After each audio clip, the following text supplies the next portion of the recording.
Welcome! Today we are speaking about Grand Amato. This one is going to put your brain in a little bit of a pickle. Picture this. A 29-year-old male nurse drops $200,000 on a cam girl he's never met.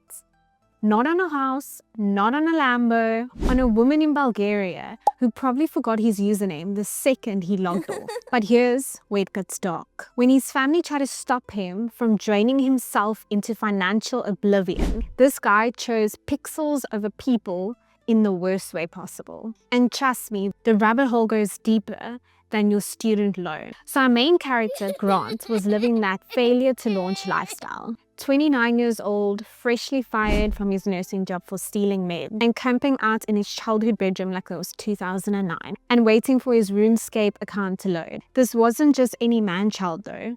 Grant had a degree, a career, and a whole-ass future. But then he discovered adult work. Basically, OnlyFans before OnlyFans was ever invented. And that's where he met Sylvie, the most expensive mistake he would ever make in his entire life. Now, when most dudes find these type of sites, they spend about $50 and feel guilty about it. Not Grant. This absolute legend looked at his bank account and said, "Let it rain." To someone 5,000 miles, started sending her money. First it was hundreds, then it was thousands. This guy was tipping her like a waitress at a restaurant where the food cost more than a car payment. He was buying her virtual gifts, tokens, private shows, basically funding this entire lifestyle while he was unemployed living under his parents' roof. His family noticed pretty quick. Hard to miss when your adult son is asking to borrow money when he has the amount of money that looks like he's funding a small economy. But Grant wasn't just using his own money.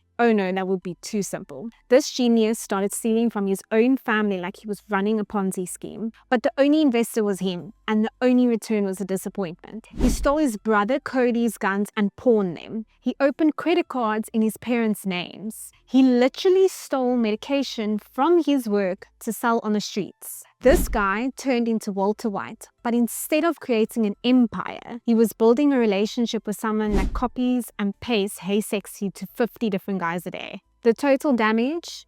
Over $200,000 in a 6-month time period. That's more than some people's student loans, and with that at least you got a degree. And what did Grant get? Some screenshots? Some facade of intimacy? This guy was literally paying mortgage rates for JPEGs or good morning texts. His family staged an intervention where I feel like it probably went like, "Grant, you are sending an obscene amount of money to someone that probably uses Google Translate to communicate to you." But Grant probably hit them with, "But you don't understand, we have a connection." Honestly, I feel like the only connection they had was his Wi-Fi to her payment provider. So his family did what any desperate family would do and sent him to rehab. But not rehab, sex rehab.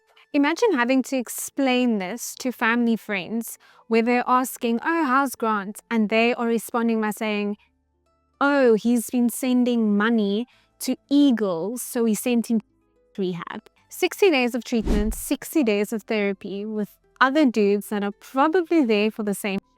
And it actually seemed to work.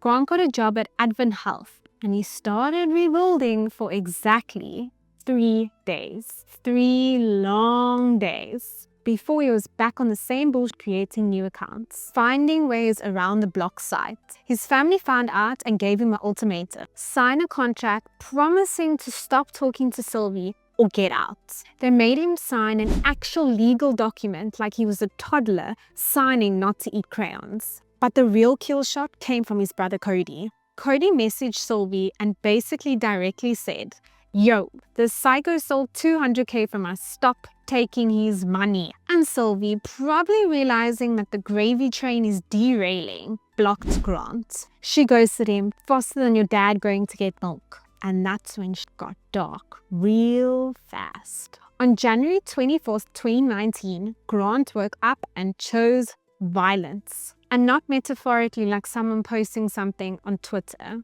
He grabbed his father's pew-pew, the one pew-pew he did not pawn off to get Camgirl tokens. His dad Chad, his mom Margaret, and his brother Cody. The same people that tried to help him, the same people that paid for his treatment, who just wanted to stop him from speed running into financial ruin. The crime scene was brutal. He staged them execution style and made it seem like a murder-suicide. This guy genuinely thought that he could outsmart forensic like he was on CSI or something. He even sent himself fake threatening emails to make it look like someone else had done it. This guy left more digital evidence than a boomer on Facebook. After that, this guy drove to a hotel and just chilled, probably trying to figure out how to message Sylvie on the hotel Wi-Fi. The cops found him the next day, and his first concern, whether he could get his computer back. His family is all literally, and he's concerned about his browser history. During the trial, he sat there emotionless while the prosecutor showed what he did with their life insurance money.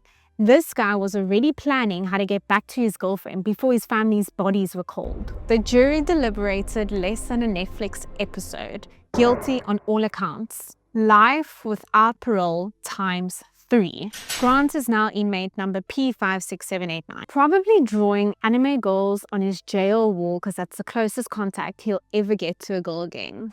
And somewhere in Bulgaria, Sylvie probably doesn't even remember his username. She's moved on to the next desperate dude while Grant rots in prison, realizing he traded his entire bloodline for someone that saw him as a PayPal notification. The saddest part, his parents died thinking that they had failed him. Grant did not need rehab. He needed a reality check, and he definitely got one. It just came with 3 life sentences. So next time you're down bad, remember Grant. Simping has levels, and he reached the most extreme level. Thanks for watching. If you enjoyed this, don't forget to subscribe and follow for more stories.